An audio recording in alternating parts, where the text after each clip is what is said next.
به شیمئیل، راهوم و حنون. دوستان عزیز من، درود بر شما. من زرقات ابلیس هستم. امروز به شما یکی از قوی ترین طلسمات انتقام را آموزش میدم.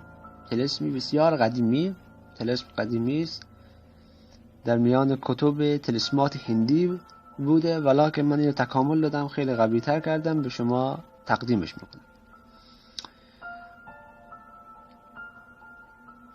این طلسم رو که میبینید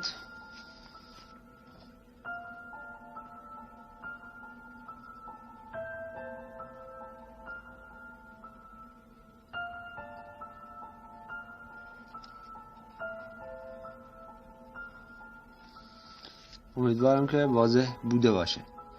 این طلسم که میبینید باعث میشه که خواب دشمن شما بسته بشه و این شخص به محض اینکه به خواب بره کابوس میبینه، کابوس های بسیار وحشتناک، و بیشتر کابوسش درباره شتر خواهد بود و بسیار بسیار در خواب زجر خواهد کشید. پس این طلسم رو فقط برای مستحقش، شخصی که استحقاقش رو داره، بنویسید. این طلسم رو با حبر سائل سیاه، با حبر سائل سیاه یعنی روان نویس سیاه بر روی یک ورق می نویسید. تمامش رو کامل می کنید و در اینجا اسم شخص به صورت حروف جدا جدا و در اینجا اسم مادرش رو می نویسید. مثلا اسمش بود رضا، ر ز الف، اینجا مثلا اسم مادرش مثلا بوده مثلا آمنه، الف میم نون، اینجوری جدا جدا به صورت حروف جدا می نویسید. نیازی به توکیل نداره، توکیل همینجا نوشته شده، نیازی به توکیل نیست، فقط نیازی به اسم شخص هست که اینجا نوشته شده.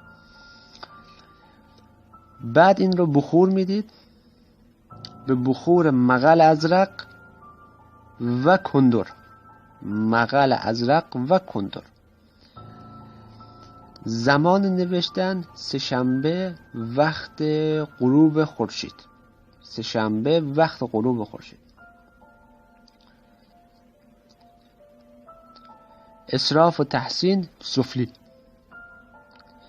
بعد این رو تا میزنید، بالای بخور نگه میدارید، بالای بخور نگه میدارید و در کنار یک دیوار مخروب دفن میکنید، یا در درون یک خانه مخروبه، خانه هایی که خراب هست یا دیوارهایی که مخروبه هست اونجا دفن میکنید. مثلا اگر این دیوار باشه، شما پای دیوار رو سوی چاله میکنید به اندازه 2 وجب، به اندازه 2 وجب دستتون رو باز میکنید، 2 وجب میکنید، اینو داخلش دفن میکنید و یک سنگ روش میذارید. و مادام که این طلسم در زمین باشه، اون شخص کابوس خواهد دید و زجر خواهد کشید. البته این رو فقط برای شخصی که مستحقش بنویسید، برای شخص دیگه ننویسید، فقط برای افرادی که مستحق هستن و دشمن شما هستن و ظالم هستن این رو بنویسید، برای اینکه سحری بسیار قدرتمند و سریعه، به محض نوشتن اجابت میشه. امیدوارم که در انجامش موفق باشید. من زرقات ابلیس هستم.